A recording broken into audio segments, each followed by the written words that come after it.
An interesting week in Bible prophecy as events seem to converge towards the second coming of the Lord, which I think was the first hour was about, was Jesus is coming. And this hour you might title Jesus is coming, and it might be really soon. Interesting, there's this was the weather map the other day, a couple days ago.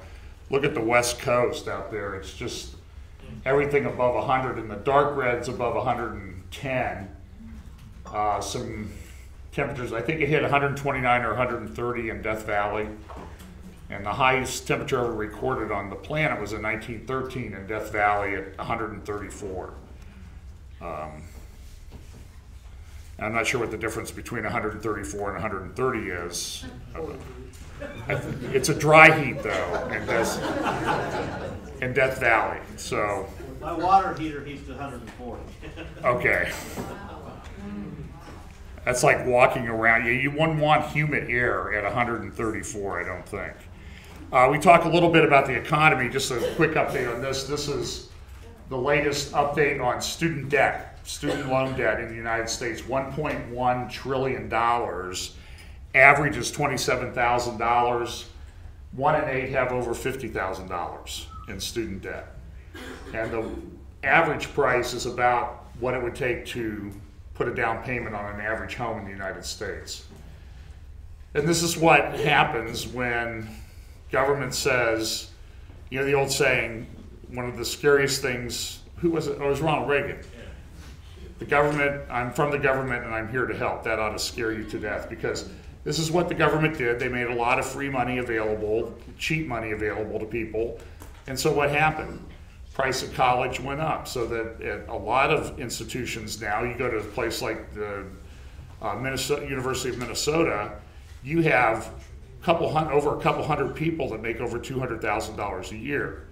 By the way, very few of whom are professors who actually teach. They're mostly administrators. And that's what you get when the government gets involved, and it happens over and over. You should take note of this. New rules on capital requirements for banks. They're going to have more assets to support the loans that they make. That means that they won't make as many loans. That will, in turn, slow down the economy. They're not making many loans anyway. Trust me, I work in the banking area, and big deals have pretty much dried up across the board, because it's too risky. Banks don't want to take the risk of making a loan in this environment. And so it's easier for them to make a little bit of money on the free money that they get from the Fed. Why bother going through all the risk of lending that out? We can certainly improve our bottom line by just keeping the money and making a little bit of interest by loaning it to other banks. So the money's locked up in the banking system. This will further tighten those requirements. Now, at the risk of being branded as a proponent of a book like The Harbinger, which I personally find to be an interesting book, I don't think you should build theology on it. It was interesting, when I was at the pre-trib conference in December down in Dallas, I can say that the book The Harbinger in the prophecy and discernment community is the most divisive thing I've ever seen. There are people on both sides, very emotional, very passionate, and there's a lot of disagreement and a lot of invective going back and forth from one side to the other and vice versa. You should read the book. As with anything, if you read a book like that, use your discernment. Now, having said that, God does things in patterns. He does those things in patterns so that we can understand the significance of what happens. And I would suggest to you that another one of those occurred on June 26th. Now, on June 26th, there were a couple of things that happened. Now, that's the 18th of Tammuz. That's in the Jewish calendar. They have 12 months, and you can see this. So about the 18th of Tammuz was June 26th this year. Doesn't always fall on the 26th of June. Some years it'll be different because the Jewish calendar is a complete 365-day calendar. But a couple things happened that day that I think are significant. So I'm going to tell you about those, and I'm going to tell you what happened in Jewish history on the 18th of Tammuz, because we know what happened. First thing was the United States filed a brief and a petition for rehearing. This is in the Reinecke family from Germany, the homeschool family that left Germany, came to the United States seeking asylum because they didn't want to lose their children. The threat was that their children would be taken from them if they continued to homeschool them. So they left, came to the United States, claimed religious persecution. The federal government has fought them. It's not persecution. They don't know what they're talking about. They can go back. It's just German authorities enforcing the law. And so the federal government, which is opposing their request for asylum, filed a brief. They've lost all the way through. The Sixth Circuit recently, including Judge Sutton, who came from Columbus, recently, that's the court that sits down in Cincinnati that covers this area of the country, said they're not going to be persecuted, they should have to go back. The Homeschool Legal Defense Association filed a brief seeking a hearing before the full panel of Sixth Circuit judges instead of just the three that heard it. It's called an en banc hearing. And in the brief that they filed a brief, and then the government filed a brief in opposition to that request. And here's what the government said in that brief. Germany's open opposition to the development of religiously or philosophically motivated parallel societies is designed to create an open, pluralistic society. Now, do you understand the Orwellian language that's inherent in that particular sentence? We don't want people to develop in a parallel society, but we want an open and pluralistic society. Well, it would seem that if you wanted an open and pluralistic society, you would want these individual small groups to develop. But remember, in Orwellian language, in Peter Drucker's world, if you will, and Peter Drucker was an Orwellian fascist, it is important that everybody be on the same page. So in the church, as Peter said, it becomes you have to be committed to the lead pastor and his vision. That's what your primary responsibility is, because your concerns as an individual don't mean anything if they're at odds with the lead pastor and his vision. Much the same if you're opposed to the government, the person in charge, like Barack Obama, you need to be silent. You need to give up your thoughts and be in subjection to him. Here's what the brief says. This is a quote from the brief. Teaching tolerance to children of all backgrounds helps to develop the ability to interact as a fully functioning citizen in Germany. It is scarcely feasible, with those stated goals in mind, to tease from the opinion a persecutory motive on the part of those who enforce the law. So what they said is, Germany wants to enforce this law. They don't want small religious groups because those people are intolerant. We want an open, tolerant society, but we can't tolerate small groups that might not have a view of tolerance like we have a view of tolerance, which undermines the open, pluralistic thing. So they're saying is, look, because Germany just wants to enforce the law, they enforce the law for everybody. It's not religious, it's not persecution. The Reinecke's, they need to go home and lose their children. And the children will be taken from them by the state of Germany. Now, it's interesting. The High Court of Germany has said they will target people who have these religious beliefs. Now, the other thing is, you should know, is that this is coming to the United States. We're on the same track as Europe. It took Europe a long time to get there. We're going to get there very quickly. Very, very, very quickly. It will be mind-numbing how quick our society, our culture moves to where Germany is, where these things are not tolerated. I received a number of emails from people in California this week about things that are going on there. If I told you what was going on and described for you what was going on, you would never let me talk to you again because you would say that I was a pervert. And that would be to describe what, if I was just describing for you what is being taught in education classes and what is occurring in schools in California and in Germany. I can't tell you how bad it is, but it really is that bad. In fact, this email from Gina Gleason talking about what's going on in California, this is a quote from an email that or a comment that she saw on Facebook or someplace.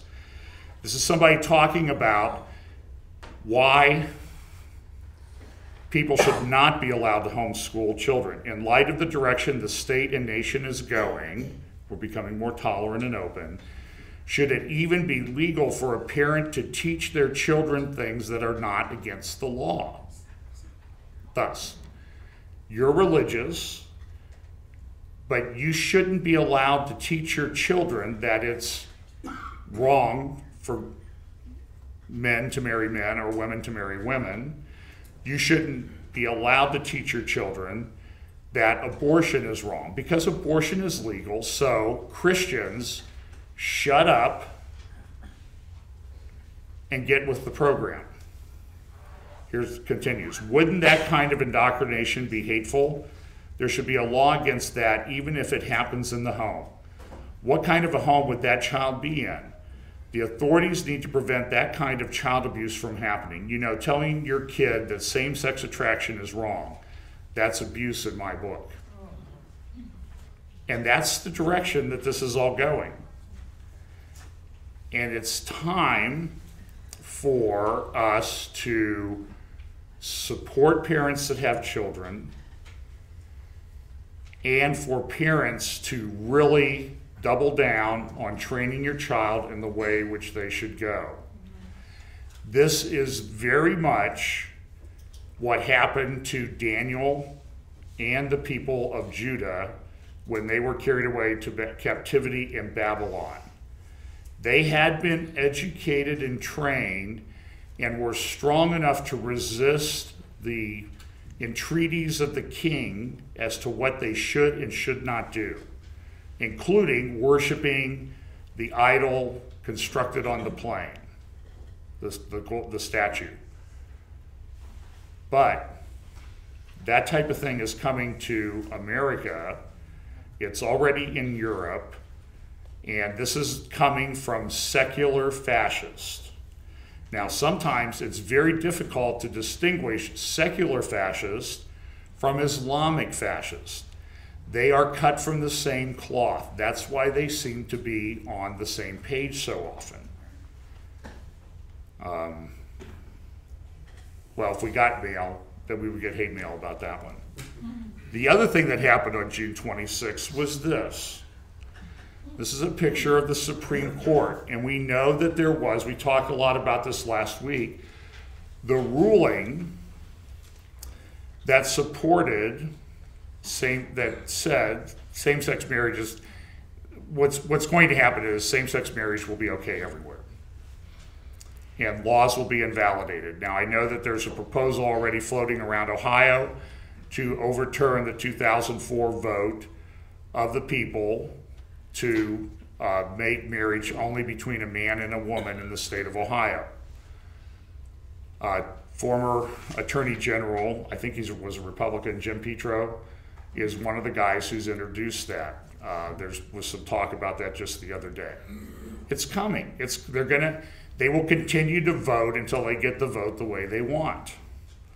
The fact that you voted for that back in 2004 is irrelevant because, frankly, in the last 10 years, and I just saw this in somebody's Facebook page today, people have evolved. Okay, we're better thinkers now, and we know that there's no reason that men shouldn't marry men and women shouldn't marry women. It just doesn't make any sense, and only intolerant people think the other way.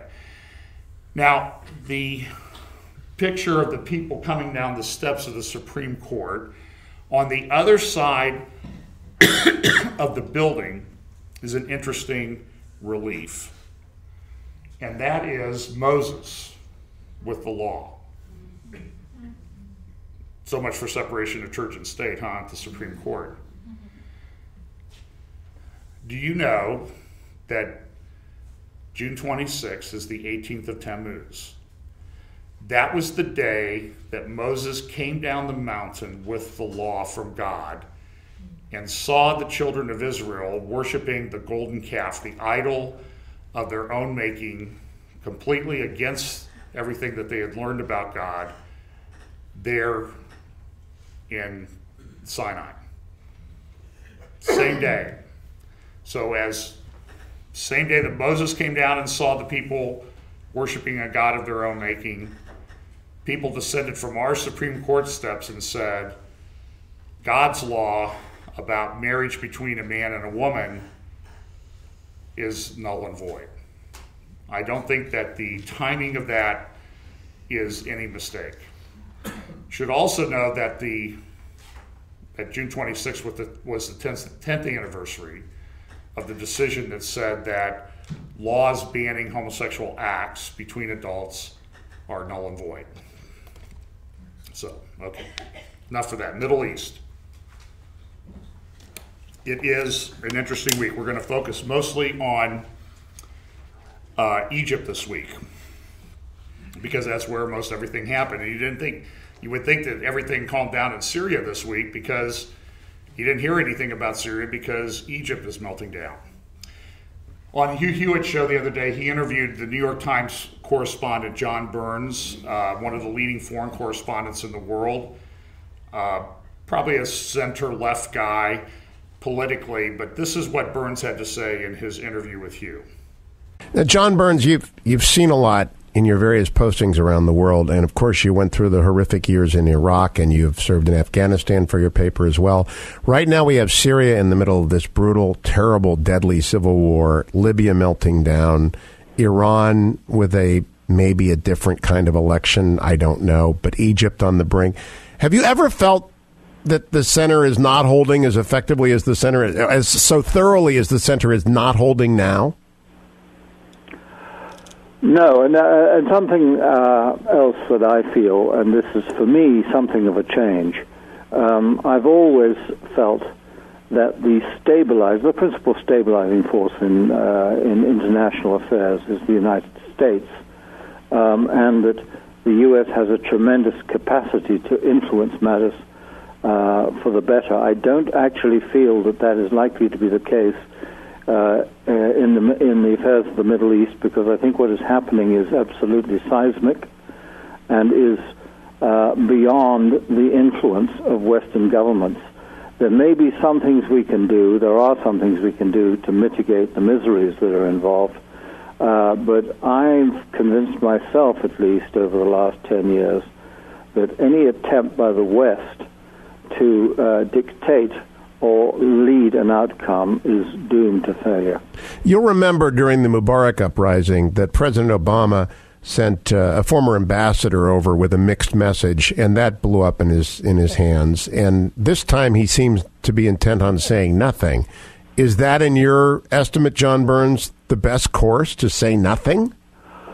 Well, I would hate to think that it was so, because it would be a resignation of American influence in the world's affairs on a par with virtually nothing we've seen now for many decades. But on the other hand, it may be wise on the part of the president if he and his advisors have concluded, as I reluctantly have, that there's not a great deal that the United States or its allies can do to steer the course of events in Egypt, in Syria, in Iran, or more broadly across the Middle East, then it may be that standing back is the best policy, even if it seems like no policy. Oh, very significant interview. You said that everything was seismic that was going on, very significant.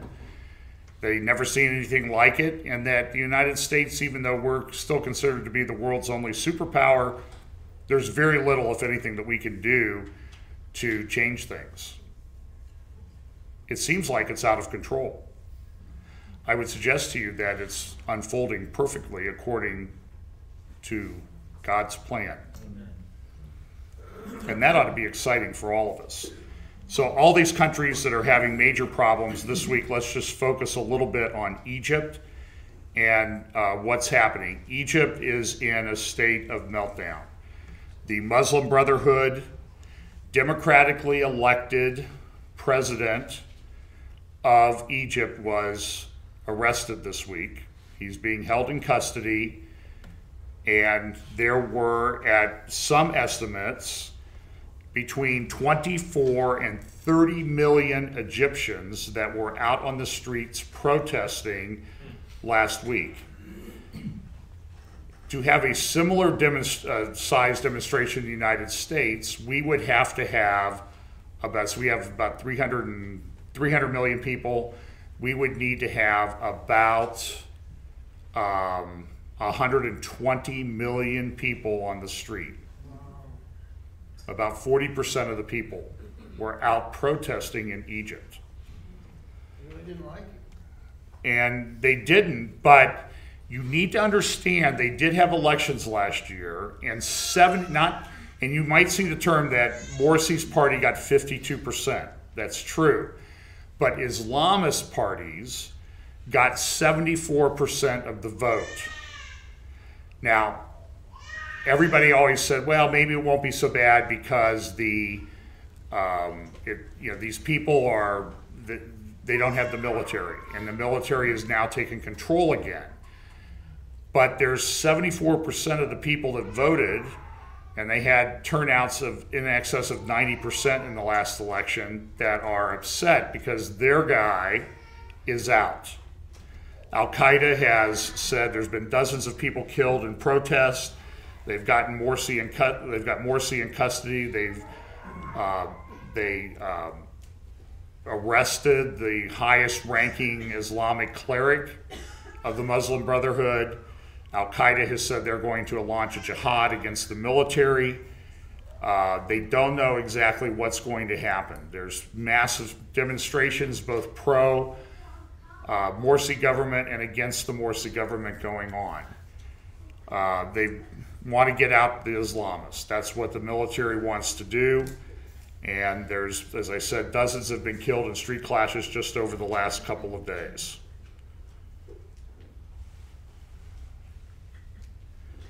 In Ezekiel, there are a number of passages that deal with what will happen to Egypt in the end times. And we'll take just a quick look at those here. Now, in verse 26 of Ezekiel 28, it says, they will live in it securely, and they will build houses, plant vineyards, and live securely. And it's talking about regathering the people of Israel. But look what it says.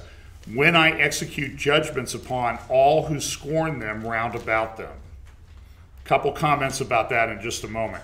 In Ezekiel 19, we have probably the longest passage, along with Ezekiel 29, about what is going to happen to Egypt.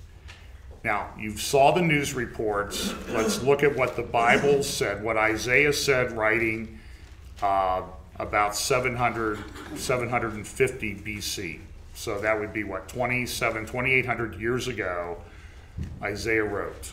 The oracle concerning Egypt. Behold, the Lord is riding on a swift cloud and is about to come to Egypt. The idols of Egypt will tremble at his presence, and the heart of the Egyptians will melt within them. So I will incite Egyptians against Egyptians, and they will each fight against his brother, and each against his neighbor, city against city, and kingdom against kingdom. Then the spirit of the Egyptians will be demoralized within them, and I will confound their strategy.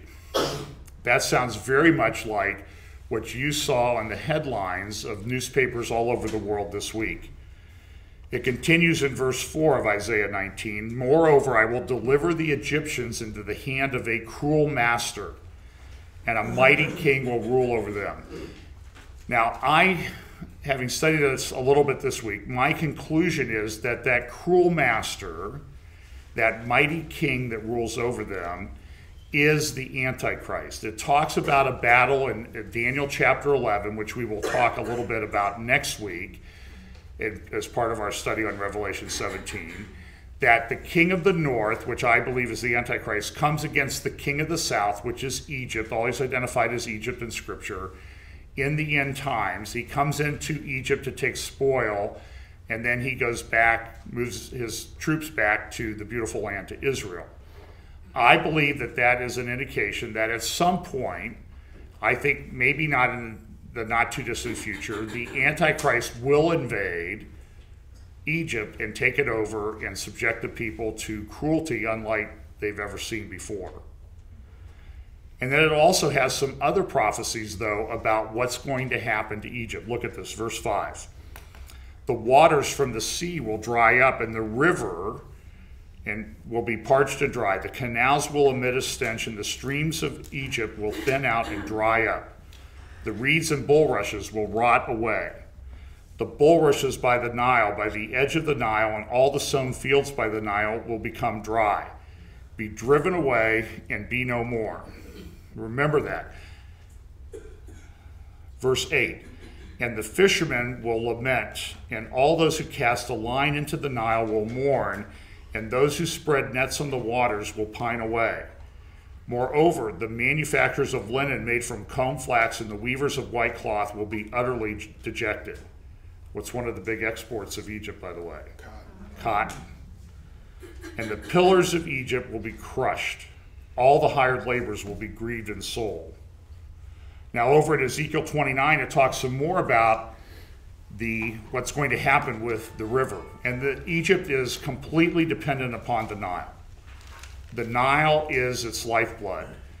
90% of Egypt lives within a very narrow strip of land along the Nile River, because that's really all the water there is. The rest is a devastated desert. Ezekiel 29. Therefore, thus says the Lord God, verse 8, behold, I will bring upon you a sword, and I will cut off from you man and beast. The land of Egypt will become a desolation and waste. Then they will know that I am the Lord, because you said, the Nile is mine, and I have made it. Therefore, behold, I am against you and against your rivers, and I will make the land of Egypt an utter waste and desolation from Migdol to Syene, and even to the border of Ethiopia. A man's foot will not pass through it, and the foot of a beast will not pass through it, and it will not be inhabited for 40 years. I believe it happens, this carries over into the time of the millennial reign of Jesus. So I will make the land of Egypt a desolation in the midst of desolated lands, and her cities in the midst of cities that are laid waste will be desolate 40 years, and I will scatter the Egyptians among the nations and disperse them among the lands. Now, there is, in fact, if you look at a night view of Egypt, it's pretty easy to see where the Nile River is and the Nile Delta going into the Mediterranean. In the south, there is a massive dam called the Aswan High Dam. And it has a massive Lake Nasser behind it. And there's a prophecy about the Tower of Syene in Ezekiel being destroyed and a massive flood taking place. Now, Aswan is located here at the north. You can see the lake at the north part of that dam. Where is Syene located? If you Google Syene, Egypt, it will take you to the region of Aswan, where the dam is located. Now, is this a prophecy that something is going to happen to that dam and a massive flood goes through the land of Egypt? Personally, I think that it is. It seems to fit. It doesn't appear that there's anything historical to indicate a fulfillment of that prophecy. So massive dam, the Aswan High Dam there, this is looking towards the south, and then the lake behind the dam, may be destroyed. So there's a lot of prophecy about Egypt, that it will be devastated, it will be desolate, the Egyptians will be scattered, they'll be under the control of a fierce king. But there's hope for them. In that day, the Egyptians, it talks about their fear of Judah also, which would be the Jews. In that day, the Egyptians will become like women, and they will tremble and be in dread because of the waving of the hand of the Lord of hosts, which he is going to wave over them. The land of Judah will become a terror to Egypt. Everyone to whom it is mentioned will be in dread of it because of the purpose of the Lord of hosts, which he is purposing against them. But there's hope for Egypt. In verse 19 of Isaiah 19, it says this, in that day there will be an altar to the Lord in the midst of the land of Egypt, and a pillar to the Lord near its border. It will become a sign and a witness to the Lord of hosts in the land of Egypt, for they will cry to the Lord because of oppressors, and he will send them a savior and a champion, and he will deliver them. So not only is Jesus called back from heaven at the time of the second coming by the Jewish people, Lord, come rescue us from our oppressors, the Egyptian people will also turn to call upon the Lord for the Lord to return and save them. And it says this in Isaiah 21. Thus the Lord will make himself known to Egypt, and the Egyptians will know the Lord in that day. They will even worship with sacrifice and offering, and will make a vow to the Lord and perform it. The Lord will strike Egypt, striking but healing, so they will return to the Lord, and he will respond to them and will heal them. Well, praise the Lord that God's going to do that. But God has laid out a period of time that it's going to be very difficult for people in Egypt.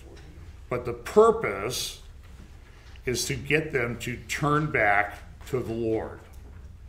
So when you see, and it's troubling to see what's going on in that region right now, but know that this is maybe, likely, if you want to say that, I don't think you would be wrong to say that, the hand of the Lord working in geopolitics in our lifetime to bring about his perfect plan that's going to unfold from here until the second coming of the Lord. We ought to be excited about that. We ought to talk to people about that. The church should focus on the hope and joy of the second coming of the Lord in these troubled times. It is deeply troubling to me that many churches only give it the most minimal of lip service. Oh yeah, we believe in the second coming. What's up next? 5 steps to help you improve your marriage. All through the New Testament, we've said this over and over again. Through 1 Thessalonians, 2 Thessalonians, Peter looked at passages today. The hope of the second coming is what leads the Christian to sanctification and becoming more like Christ. And if the church loses the hope of the second coming, the church will become like the world, and you see it in church after church after church after church. The second coming is not talked about. Therefore, the church becomes like the world. I'm going to play for you a clip now and read you some articles about the situation in Egypt. Now remember what we just read from Isaiah. Isaiah writing 2,800 years ago said, devastation, desolation, famine, the Nile drying up, people won't be able to fish, they won't be able to leave, the Egyptians will be scattered. I want you to remember that as we go through this. This is Ayan Hersey Ali talking in Jerusalem a couple weeks ago at a conference. I played a little bit last week. This is just sort of a general view of what's going on in the Middle East. But Iran as a hegemon in the region.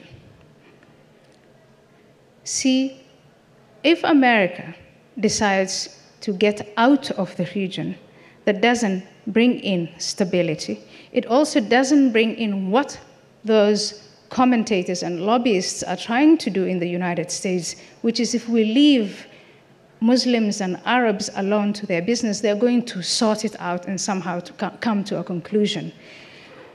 That is not the reality. The reality is when you create a power vacuum by a major power, another major power steps in.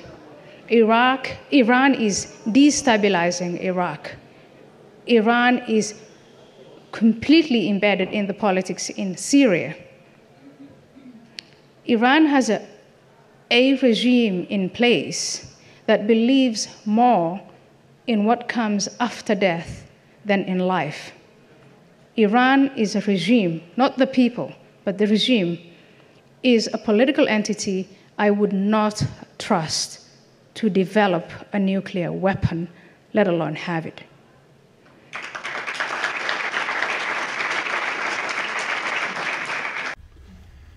David Goldman used to write for Asia Times under the pseudonym Spengler. Great writer. This is what he said about, he started off this article talking about, well, maybe we should just fire the Egyptian people and elect new people to run things. It's similar to what they said about East Germany and some of the communist bloc countries when they fell. Well, if the people let this happen, then we just need to get new people. But this is what he said. Starvation is the unstated subject of this week's military coup. For the past several months, the bottom half of Egypt's population has had little to eat besides government subsidized bread, and now the bread supply is threatened by a shortage of imported wheat. Wheat prices are skyrocketing around the world. Egypt imports well over half of its food. 90 million people that are hungry and starving can get pretty upset.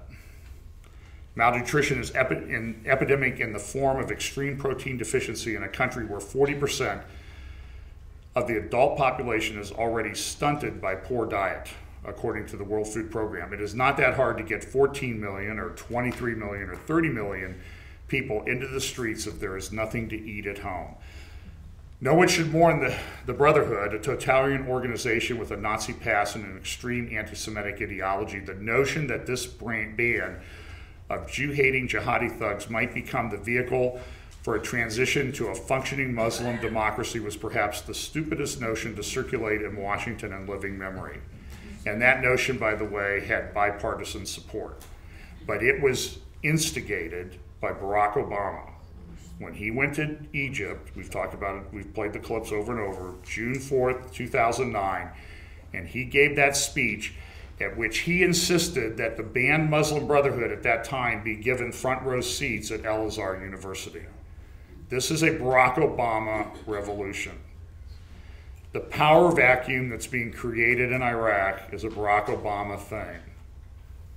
Now, I believe George Bush went in there with good intentions. One of the intentions was to break up the Iranian hegemon that was developing from Iran to the Mediterranean, from Iran to India.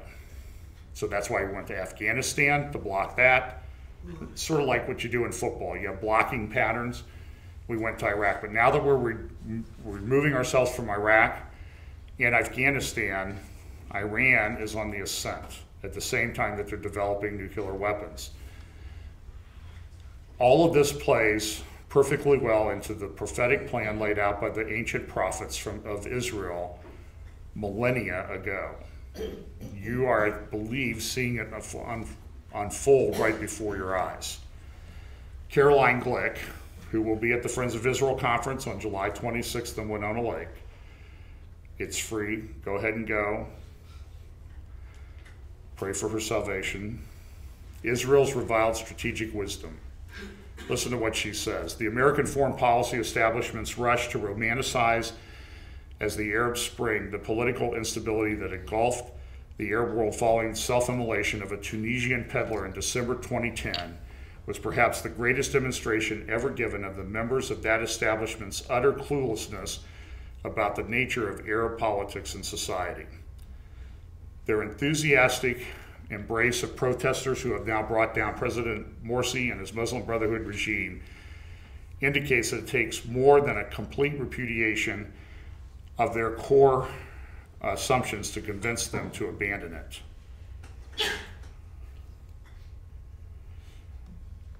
U.S. reporters and commentators today portrayed this week's protest as the restoration of the Egyptian revolution.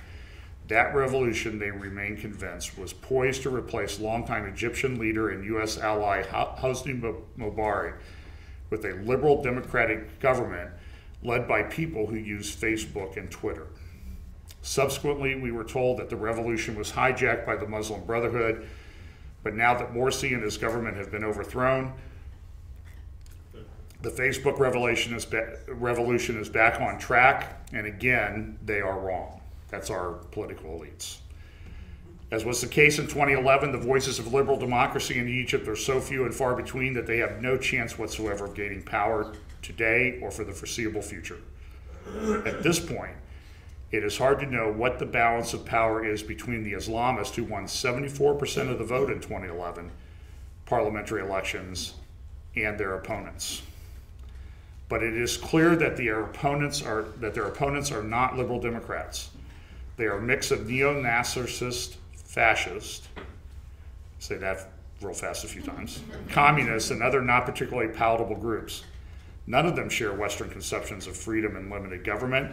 None of them are particularly pro-American. None of them like Jews, and none of them support maintaining Egypt's cold peace with Israel. Mubarak was able to maintain power for 29 years because he ran a police state that the people feared. That fear was dissipated in 2011. This absence of fear will bring Egyptians to the streets to topple any government they feel is failing to deliver on its promises, as they did this week. Beyond economic deprivation, today tens of millions of Egyptians feel they were unlawfully and unjustly ousted from power on Wednesday. The Muslim Brotherhood and the Salafists, who are more radical than the Muslim Brotherhood, by the way, won big in elections hailed as free by the West. They have millions of supporters who are just as fanatical today as they were last week. They might not go gently into that good night. In a Middle East engulfed by civil war, revolution, and chronic instability, Israel is the only country at peace. The image of John Kerry, our new Secretary of State, extolling his success in narrowing the gaps between Israel and the Palestinians before he boarded his airplane at Ben Gurion Airport, that happened this week, as millions assemble to bring down the government of Egypt, is the image of a small, irrelevant America. Kerry, by the way, was on his yacht and was unavailable for comment. As far as Israel is concerned, all we can do is continue what we have been doing and hope that at some point the Americans will embrace our sound strategy. At the same time this is going on, the reports out of Lebanon are not encouraging that Lebanon is also being dragged into the Syrian civil war. Tourism is down, hurting the Lebanese economy. Tourism is almost non-existent in Egypt, where it was about, I believe, 40% of its economy. If you want to go to the pyramids now, go ahead. There's no lines, but make sure you have your will done and everything in order before you leave. Okay, Israel, and then we'll do a little bit on Revelation 17. Look, folks, this painting was made many years ago, which showed that the land of Israel lied at the strategic point of Asia, Africa, and Europe. And you can see this on any map.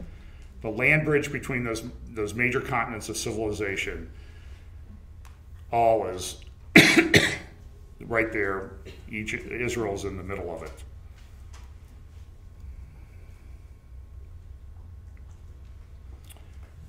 We know that Jerusalem is prophesied to be in Zechariah chapter 12. Behold, I'm going to make Jerusalem a cup that causes reeling to all the peoples around. And when the siege is against Jerusalem, it will also be against Judah. And it will come about in that day that I will make Jerusalem a heavy stone for all the peoples, and all who lift it will be severely injured, and then all the nations of the earth will be gathered against it. And remember this quote from the NBC lead foreign correspondent Richard Engel 2 years ago in response to questions by Brian Williams about what they saw going on in the Arab Spring at that time. This is 2 years ago.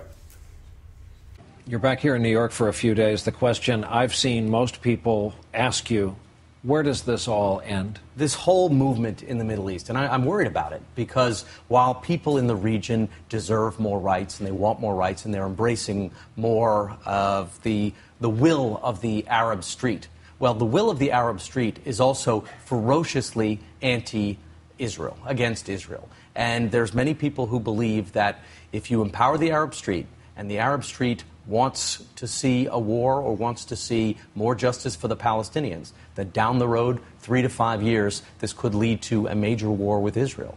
It could also force a negotiated settlement. But I think over time, this thing ends in Jerusalem. Remember that. And Netanyahu is reportedly ready for compromise on most of the West Bank. Israel does not want war. By the way, do you know July 4th was the 36th anniversary of something that was very significant in Jewish history? Anybody remember what happened on July 4th, 1977? No.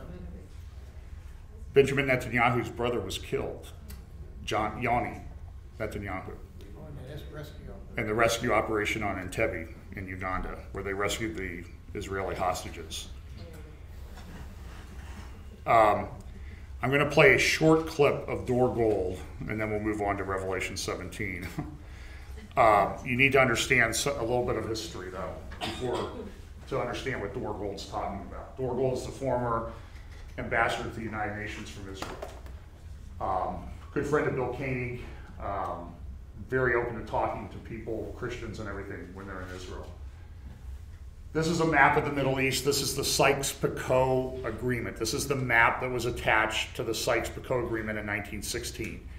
The leaders of Europe got together and they needed to figure out, what are we going to do with the Middle East? Because one of the things they figured would happen as part of the World War I that they were in the midst of was that they're going to have to divide up the Turkish Empire, because the Turkish Empire was going to weigh as part of that war, because Turkey had allied itself with Germany. And they were sure that they were going to defeat Germany. So they got together and said, okay, how are we going to divide up the Middle East? So what they did was they created the red area is British influence. That's modern day Iraq. They created an independent, what was going to be an independent Arab state. The area B in red was the British. A was the French influence areas. An international area was going to be created in what we now know as the modern state of Israel and the ancient state of Israel. The blue area is French influence. The yellow areas are Russian influence, and the green is Italian. So you see that Russia is purple. You see Russia was going to be given control of the Bosporus and Istanbul and the area of Armenia that bordered on Russia. French in blue, and then the yellowish in the red there, that was going to be the independent Arab state and area of British influence. And that's how they were going to divide things up. That led to some other things at the same time. That was going on. You had the Balfour Declaration in 1917, written by the British Foreign Secretary, that said, His Majesty's government would view with favor the establishment in Palestine of a national home for the Jewish people, and will use their best endeavors to facilitate the achievement of this object. It being clearly understood that nothing shall be done which may prejudice the civil and religious rights of existing non-Jewish communities in Palestine, or the rights and political status enjoyed by Jews in any other country. A bold statement. Shortly after that, there was a conference in San Remo where the British Mandate for Palestine was created, 1920. And you see that it includes what we know as Transjordan today. It goes all the way from the Gulf of Aqaba, the Red Sea, all the way through the Golan Heights. It was then divided in 1923. Then there were armistice lines following the declaration around the time that Israel declared independence in 1948. There was a war, and in 1949 there were armistice lines that came into effect. So here's just a brief comment from Dorgold. I thought the question was a little bit different, what you asked.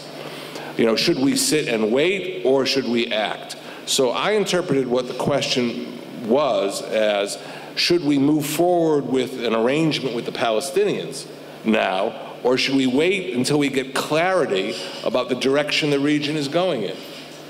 And put that way, I have two sets of considerations to answer that question. First of all, with respect to the Palestinians. You know, how many prime ministers have been in power since 1993? I lost count. But I'll say this. Everyone has tried one way or another to advance towards a permanent status arrangement. And if there's one thing that is crystal clear today, it is that the gap between the parties, between Israel and the Palestinians, on all the key issues of permanent status, not just one, not just two, but all of them, the gap is too wide. The gap may be unbridgeable at present. If that is the case, then that has to be taken into account to answer your question. The second part, which is what is happening in the region. Some might say that the region is actually less threatening. We don't have the massive Soviet-equipped armored forces that could mass on our borders that we saw in 1973 and the Israeli army planned for years later. But what's happening is also very disturbing and something which we have to take into account. It's the breakdown of countries. It's the breakdown of states into smaller statelets. We talk about Syria. Is the future of Syria a Syrian state or a breakdown into 4 or 5 states? For years, we talk about what will be Israel's border, and some references are made to the 49 armistice lines. Well, you know, right now, we're in a position that the 1916 Sykes-Picot lines are about to melt down. So, you know, the region could look very different. Will the Sunnis of Iraq unify with the Sunnis of Syria? Is that part of the... We don't know. But one thing we do know, that all of the old states that were there a few years ago acquired immense arsenals of weapons. Libya was known to be one of the biggest arsenals in the Middle East. Of course, Saddam had a huge arsenal of weapons, and we all talk about the chemical weapons and other weapons that the Syrian army has. Well, those weapons are now flowing outward, and they will go into these little statelets.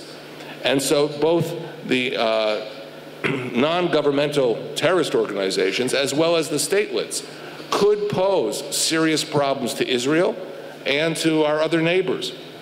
So I think, considering that we do not have an option, in my judgment, of a full permanent status agreement at this point, and considering that we have uncertainty and yet a new round of threats in which lethal weaponry will go into the various new neighbors that are emerging, it becomes incumbent on Israel to guarantee its future, to make sure that it continues to adopt the principle of defensible borders.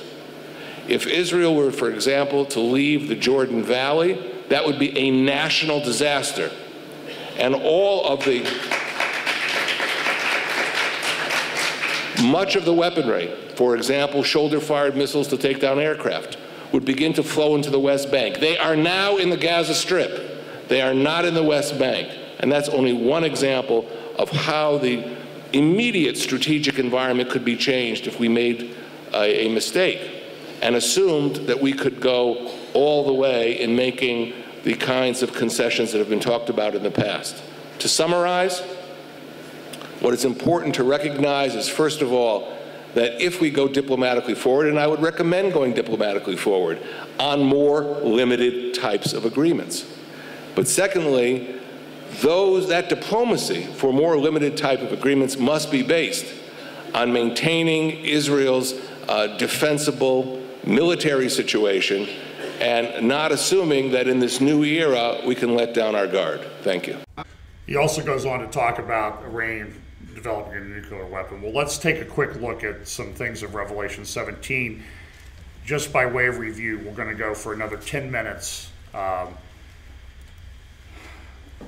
Daniel 2, 7, 8, and 9 relate directly to what we've been talking about in Revelation 17, and the different beast empires, the statue with the head of gold and the legs, the arms and chest of silver, thighs of bronze, legs of iron, and feet of iron mixed with clay. So Daniel 2, the statue, Daniel 7, the beast empires. Two of the empires described, the Greek Empire, the goat with the single horn, and the two-horned ram in representing Medo-Persia, also talked about in Daniel chapter 8. All of this focuses on the Middle East, and Revelation talks about a succession of 8 empires that exist in the world. That the first being the Egyptian Empire, the second being the Assyrian Empire, the third being the Babylonian Empire, fourth is the Medo-Persian Empire, fifth, the Greek Empire, the sixth one is Rome, the seventh one is not identified. I've given you a case, I think, about that is an Islamic empire that took over all of the area of the prior empires, and then the eighth one comes out of the seventh, and I believe that's a revived Roman Empire. So Revelation 17 tells us that I will tell you the mystery of the woman of the beast that carries her, which has the 7 heads and 10 horns. I believe the woman on the beast is the apostate church of the end times, that will be used by the Antichrist, by the beast, to fulfill his purposes in taking over the world and setting up a kingdom energized by Satan, possessed by Satan, and setting up an empire to oppose the coming king and to stop that from happening. Here's the mind which has wisdom. And then it goes on, it talks about the 7 heads or 7 mountains on which the woman sit, and they are 7 kings. So there's 7 kings that John's talking about in this in the verses 9, 10, 11, 12 of Revelation 17. 5 are fallen, that's Egypt, Assyria, Babylonian, Medo-Persian, and Greek. And you can view this chart online. So you have the 5, you have Egyptian, Assyrian, Babylonian, Medo-Persian, and Greek. Those 5 empires, those have fallen at the time John writes. And then John says one is. That would be the Roman Empire that existed at the time John wrote the book of Revelation. And then he says the other has not yet come. There's going to be a 7th empire. Now, the traditional view taught by most people in Bible prophecy has been that it's a revived Roman Empire. But there's a problem. If you look at what Daniel chapter 2 says in verse 40, it said that 4th kingdom, the legs of iron,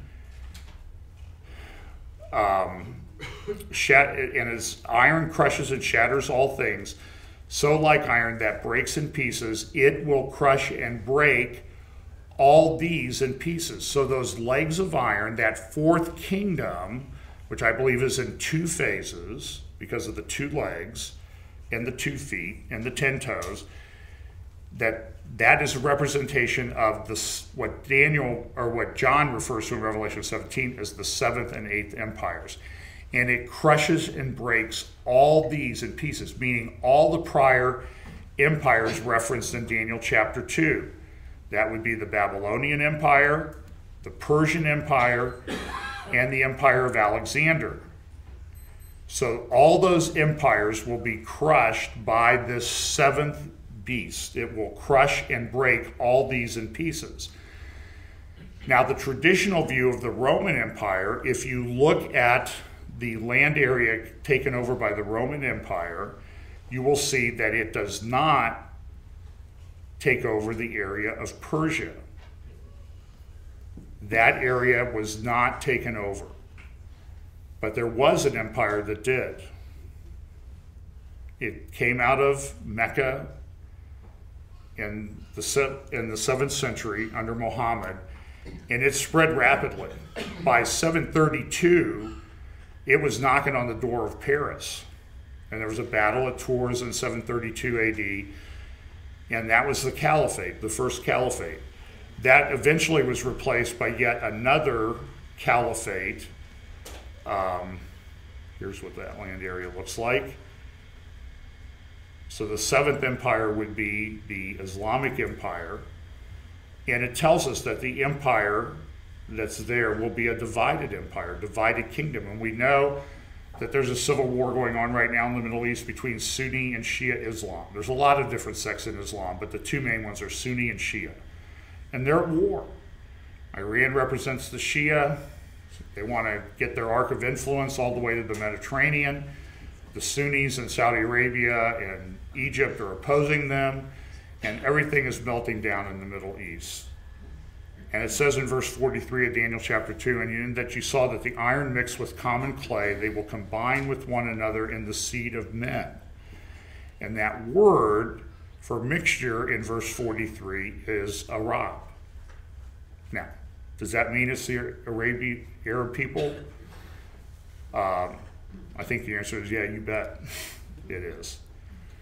And there's a map, the dark green Syria, the lighter green Sunni, showing the division that exists in the Middle East now. And then it talks about the eighth empire is one of the seven, and he goes to destruction. So I think it's a revival of the Islamic Empire. We know the Ottoman Empire existed for a time. It was defeated. So I think this is the proper chart, showing that the legs of iron are not Rome, but they're the coming Islamic, or the past Islamic and the revived Islamic Empire, two phases. I want to talk about the little horn. Let's talk about little horn next week. We'll start with Revelation 17. Look at Daniel 7 and 8, how it talks about the little horn. We'll do a little bit on Daniel 10, but mostly Daniel 7, 8, and 11, as it talks about the little horn, the Antichrist that comes. This little horn that rises up among the 10 kings, breaks off 3 of them, takes them over, and we'll talk about that next week.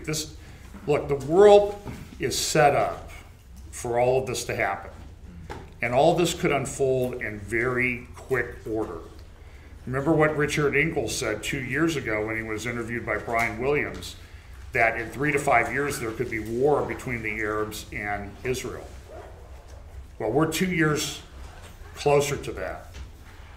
By the way, people say, well, Jesus hasn't come back yet, so what's the big deal? Well, I can tell you what.